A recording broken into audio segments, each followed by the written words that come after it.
Silicon Valley's rise is often told as a fairy tale of innovation, a garage, a genius, a breakthrough. But here's what nobody tells you. Silicon Valley didn't save the U.S. economy during the late 20th century because it was visionary. It rose because the old system was failing. This is where the pattern begins, not with optimism, but with decay. By the late 1970s, the United States was stuck in stagflation. Inflation topped 13%.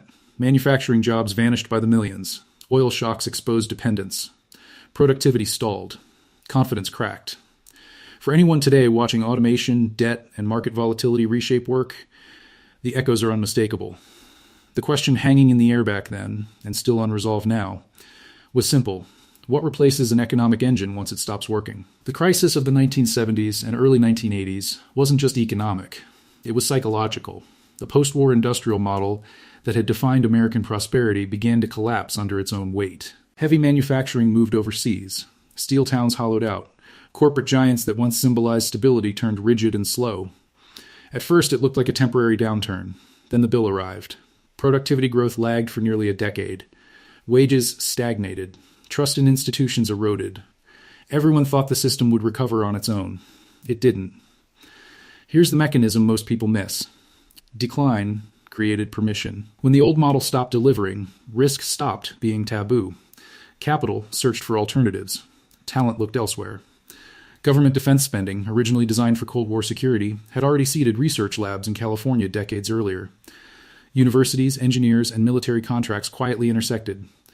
Not growth. Optionality. Not success. Capacity. Silicon Valley didn't appear overnight. It emerged from decades of infrastructure built for entirely different purposes. Semiconductor research funded for missiles. Networking designed for survivability. Computing power meant for defense logistics. Let me show you exactly how this mattered. When traditional industries locked themselves into efficiency and scale, this ecosystem stayed experimental. Failure was tolerated. Iteration was rewarded. Capital learned to chase ideas, not factories. At first, it looked chaotic. Startups failed constantly. Early tech booms collapsed just as quickly as they rose. The dot-com crash of the early 2000s would later prove this pattern. But even in the 1980s and 1990s, volatility was the feature, not the bug. Venture capital emerged as a new financial instrument, not conservative, not patient, but asymmetric. Lose small, win massive. This inverted the industrial era logic of steady returns and stable employment. Here's why this matters.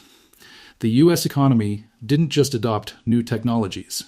It adopted a new risk model. Stock options replaced pensions. Equity replaced wages. Startups replaced corporations as growth engines, not security. Upside, not permanence. Velocity. This shift rewired incentives across the economy. By the 1990s, technology stopped being a sector and became a platform. Software spread into finance, logistics, media, and retail. Productivity rebounded, but unevenly. Capital clustered. Talent concentrated. Geographic inequality widened. At first, it looked like a miracle. Then the bill arrived. Middle-skill jobs disappeared. Labor bargaining power weakened. Wealth accumulated faster than wages. The danger wasn't innovation. It was concentration. Everyone thought the gains would diffuse naturally. They didn't. Silicon Valley became a gravity well. Capital chased returns where returns already existed. Cities without tech ecosystems fell further behind. This is where the pattern becomes visible.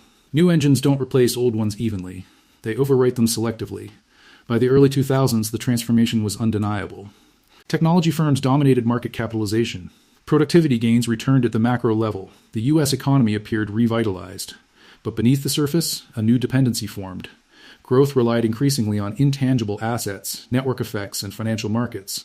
The system had traded industrial stability for innovative fragility. Here's the unresolved tension. Silicon Valley solved one crisis by creating another set of constraints. Speed replaced durability. Disruption replaced continuity. And once an economy is wired for exponential upside, reversing course becomes politically and financially difficult. The rise of Silicon Valley wasn't destiny. It was response. It filled the vacuum left by industrial decline. Whether that engine can now carry the full weight of the U.S. economy without tearing the social fabric beneath it is the question that leads directly into the next phase of the pattern. Silicon Valley didn't just transform industries. It transformed expectations.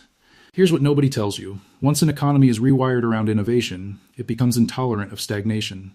Growth must be constant. Disruption must be ongoing. Capital must always find the next exponential curve. This is where the pattern deepens, from recovery to dependency. Here's the mechanism. Technology platforms scale without proportionate labor. A factory needed thousands of workers to grow. A software platform could reach millions with marginal cost approaching zero. Returns concentrated rapidly. Markets rewarded dominance. Venture capital doubled down on winner-take-most outcomes. This wasn't a moral failure. It was structural. The system optimized for speed, not balance. At first, it looked like efficiency. Consumers benefited. Prices fell. Services improved. But the bill arrived in other forms. Labor displacement accelerated. Regional inequality hardened. Financial markets became tightly coupled to tech valuations. Everyone thought innovation would keep solving the problems it created. It didn't always. Because innovation answers technical questions faster than social ones. Some economists argue that Silicon Valley's model extended U.S. economic leadership after the Cold War by anchoring growth in knowledge rather than manufacturing.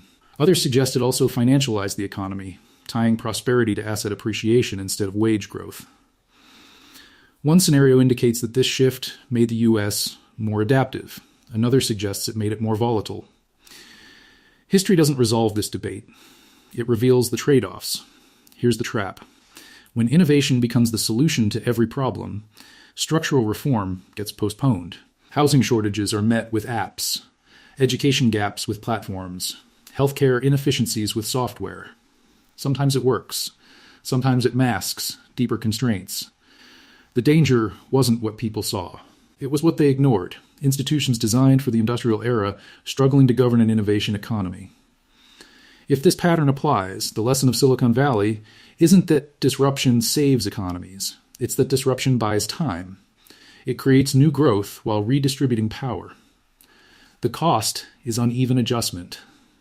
The benefit is renewed dynamism. Whether that trade-off remains acceptable depends on how institutions adapt. Here's why this matters now. As automation, artificial intelligence, and platform economies accelerate, the U.S. faces a familiar choice. Lean further into innovation and accept volatility. Or rebalance incentives towards stability and inclusion, risking slower growth.